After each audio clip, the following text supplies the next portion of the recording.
हिंदू मुस्लिम को लड़ाने वाले? कहाँ गए? कहाँ गई गैंग? कहाँ गए वो ह्यूमन राइट्स वाले? अब नहीं तुमको बुरा लग रहा है? टेररिस्ट मरता है तो अभी तक आंदोलन चालू हो जाते तुम्हारे, है ना? अब कहाँ गए बे? छुप गए होंगे घुसंड में। हाँ, क्या हुआ अब ह्यूमन राइट्स? मत सोल्जर का कौन सा राइट है? मतलब हम इंतजार किस बात का कर रहे हो आप? हाँ, क्योंकि सेलिब्रिटी नहीं मरा अभी तक तुम्हारा कोई, अभी तक तुम्हारा कोई नेता नहीं मरा ना बड़ा वाला, इसलिए। और मरता भी है नेता तो क्या कहेंगे वो इस पार्टी का था। अबे यार समझ में नहीं आता। एक बार बताओ, हर चीज में पॉलिटिकल। एक सबसे बड़ी कंसर्न ये है, एक बार मर्दानगी दिखाओ बे, एक बार अंदर से अगर थोड़ा सा भी कूदा है ना, इकट्ठे होके दिखाओ। ये जो है ना जो चल रहा है तुम लोग का, यहाँ बस बुराई करेंगे इसका इसका। अभी आप खामियां निकालने शुरू हो। खामियां ठीक है, सबको पता है क्या क्या खामियां हुई है। सोल्यूशन क्या है? सोल्यूशन पे बात करिए, उसकी है दम। 24 से 48 घंटे रुक जाओ जरा, फिर देखना सब चैनल पे आएंगे वो इसकी बात करेंगे, इसकी बात करेंगे। शहीदों का क्या बॉस? मैं बोलता हूं इस पूरे देश को इस बार सीधे बायकॉट कर देना चाहिए अगर इसका जवाब नहीं दिया गया तो। एक मिनट, सर्जिकल स्ट्राइक, अरे शेड्यूल बनाओ ना, रोज सुबह जाओ रोज ठोको। आप नामर्दगी फौज की दिखा रहे हो यार, इसका मतलब ये है हिंदुस्तानी फौज को पॉलिटिकल विल की जरूरत है। आप पॉलिटिकल विल, पूरी सभी parties, why cannot we create a bloody no tolerance policy? हम लोग एक सीधा आप पारित कीजिए। आप किस प्रक्रिया से करते हैं मुझे पता नहीं। इस देश में तो यार तो जो है ना सुप्रीम कोर्ट खुल जाता कई टेररिस्टों के लिए रात को, जब सुप्रीम कोर्ट से ये ऐसे कुछ लॉयर होंगे जो टेररिस्ट की फांसी रुकवाना होगा तो सीधे रात को भी सुप्रीम कोर्ट खुलवा लेते हैं। आ जाओ, बहुत सारे लॉयर मिलेंगे ना इस देश में। कहाँ गए वो लॉयर? अब सब आओ इकट्ठे, जरा इनके ह्यूमन राइट्स के लिए लड़ो, तब मानूंगा कि तुम अबे असल बाप की औलाद हो ना। सबको चैलेंज देता हूं, अगर तुम अपने बाप की औलाद हो, इस मैटर पे इकट्ठा हो और इस मैटर के लिए इन शहीदों की शहादतों का जवाब देने के लिए ना एक बार हो जाओ सब पॉलिटिकल पार्टी से इकट्ठे। और अगर नहीं होना तो इसका मतलब सबको समझ में आता है कि आप लोग सिर्फ अपनी पॉलिटिकल रोटी सेकेंगे। अगर आप वतन के शहीदों का जवाब नहीं दे सकते, आपको चुने के आने का कोई हक नहीं है, चाहे वो कोई भी पार्टी हो। एक और ना दहशत से चलता है ये सब, है ना, वो साले हमारे दिलों में, हमारी फोर्सेस के दिलों में डर पैदा कर रहे हैं। हमारे इधर आप बैकफुट पे आने बोलते हो। एक सबसे बढ़िया सॉल्यूशन बताओ एक हिंदुस्तानी के तौर पर। सबसे पहले इन सालों के हरामी इन्फॉर्मर्स को उठाओ, इनको गांड में गोली मारो, सालों को इकट्ठा करो। अबे एक रावण जलाने से इस देश में कुछ नहीं होगा।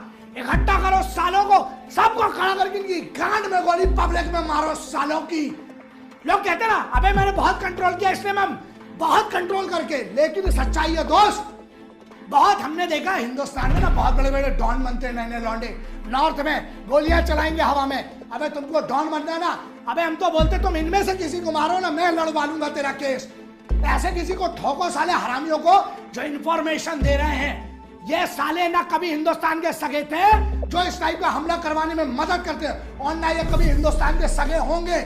इस चीज का साला कोई सॉल्यूशन नहीं है। इन्फॉर्मर्स को उठाओ, चाहे हिंदुस्तान के किसी भी कोने में हो, चाहे पाकिस्तान में हो, जहां ये हमला हुआ है ना उसी जगह खड़ा करके इनको, वही अनंतपुरम में वही खड़ा करके पुलवामा में सालों की गांड में गोली मारो, तब तक जलाओ सालों की जब तक एक नस ना बचे। जब पाकिस्तान के स्कार्दू एयरबेस की हो ही गई है तो थोड़ा वहां के मंत्री और नेताओं की भी बात कर लेते हैं। यहाँ के मंत्री जी हैं फवाद चौधरी, देखिए इन्होंने संसद में बोल रहे हैं, स्टेटमेंट बाकायदा दे रहे हैं कि जो पुलवामा में इमरान खान ने कराया वो इमरान खान की बहादुरी थी। मतलब पुलवामा में जो हमारे जवान शहीद हुए हैं, वो सो रहे जवानों के ऊपर जो बम ब्लास्ट कराया गया वहां पर, उनको ये अपनी कामयाबी बता रहे हैं। अरे भाई साहब, कामयाबी देखनी है तो बराबरी में आके लड़ो ना। 1971 नहीं देखे वीडियो देख लेना मेरा, कारगिल नहीं देखा तो देख लीजिए, 1984 नहीं देखे तो देख लीजिए। पाकिस्तानी सांसद सैयद सादिक ने खुलासा किया है कि जब पुलवामा हमला के बाद भारतीय वायुसेना ने बालाकोट पर जो एयर स्ट्राइक किया था, उसके बाद MiG-21 के जो पायलट थे अभिनंदन वर्धमान जी, इनका जब फ्लाइट जब क्रैश हुआ था, जब नीचे उतरे थे तो इनको पाकिस्तानी आर्मी ने पकड़ लिया था। फिर इनका क्या करना है, मतलब इन्हें वापस देना है या नहीं देना है, इसको डिसाइड करने के लिए एक मीटिंग बुलाई गई थी, जिस मीटिंग में थल सेना, वहां के सेना प्रमुख भी थे, विपक्ष के नेता भी थे, लेकिन उस मीटिंग में इमरान खान को नहीं बुलाया गया। इनका कहना था कि भारत कभी भी हमला कर सकता है, इसको जल्दी भेजो। जबकि उनका खुद वहां के सांसद का कहना, हम कहते तो कोई बिलीव नहीं करता, वहां के सांसद का कहना है कि इनके थल सेना प्रमुख के पसीने छूट रहे थे, पैर कांप रहा था कि भारत कब हमला कर देगा। और इन्होंने कहा कि जल्दी निकालो नहीं तो रात 9 बजे हमला कर देगा। इसलिए आपको याद होगा विंग कमांडर अभिनंदन वर्धमान को रात में छोड़ा गया था कि भैया जल्दी जाओ यहाँ पर, वहां पे, वरना हम लोग लोग तो छोड़ते लोग कभी नहीं किसी कीमत पे। और ये बात बहुत अच्छा हुआ आपके लिए, बहुत अच्छा काम किया आप अपने देश के लिए, वरना हम आपको विश्वास नहीं है तो सुन लीजिए। हमारे जो एयर चीफ थे धनोआ साहब, इन्होंने स्पष्ट किया कि अगर वो लोग अभिनंदन वर्धमान को नहीं छोड़ते तो भारतीय वायुसेना जो उसके फॉरवर्ड एयरबेस है, जिसमें पठानकोट आता है, अंबाला एयरबेस आता है, चाहे वो आगरा एयरबेस, जोधपुर एयरबेस या श्रीनगर एयरबेस से, सारे एयरबेस को ready to fight alert mode पर रख दिया गया था। और पाकिस्तानी आर्मी के जो फॉरवर्ड ब्रिगेड है जो पीओके में है, तैनात है, उसको तुरंत एकदम फर्स्ट ऑर्डर थे उसको तबाह करने के लिए, क्योंकि पाकिस्तान रेडी नहीं था। और हम लोग तो पहले से रेडी थे, क्योंकि हम लोग करके आए थे सर्जिकल स्ट्राइक, एयर स्ट्राइक में, तो हम लोग पहले रेडी थे।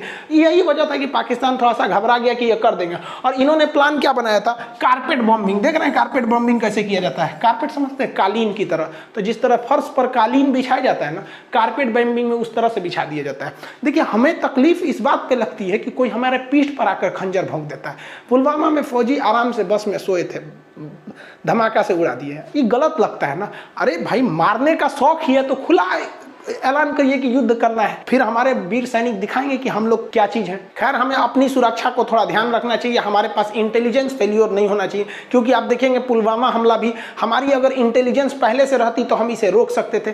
कारगिल में भी क्या हुआ, हमारा इंटेलिजेंस फेल्योर था, पाकिस्तानी सैनिक हजारों की संख्या में आतंकवादी का रूप लेकर घुस गए, बाद में हम लोग मारे, पीछे भी ढकेले, बदला भी लिए, लेकिन हमारी अपने फौजियों की जान चली गई। क्या उनकी फैमिली नहीं है? आप ताज होटल पर अटैक देखिए या कोई अटैक दे, वो 26 ताज होटल का हमला भी तो हमारी इंटेलिजेंस फेल्योर थी। ऐसा थोड़ी है कि पाकिस्तानी तुरंत आके हमला कर दिए होंगे, पिछले 6 महीने से वो प्लानिंग कर रहे होंगे। या संसद पर हमला देखिए, सब कुछ एक इंटेलिजेंस फेल्योर से हो रहा है। तो गवर्नमेंट को अभी भी ध्यान देना चाहिए, एक एकदम डेडिकेटेड इंटेलिजेंस होनी चाहिए जो केवल टेरर अटैक पर ध्यान दे कि कहां कहां ऐसा हो रहा है। वरना आज फिर ऐसे होने लगेंगे तो क्या हम, ऐसा थोड़ी कि हमारे फौजी केवल शहीद होने के लिए बैठे हुए।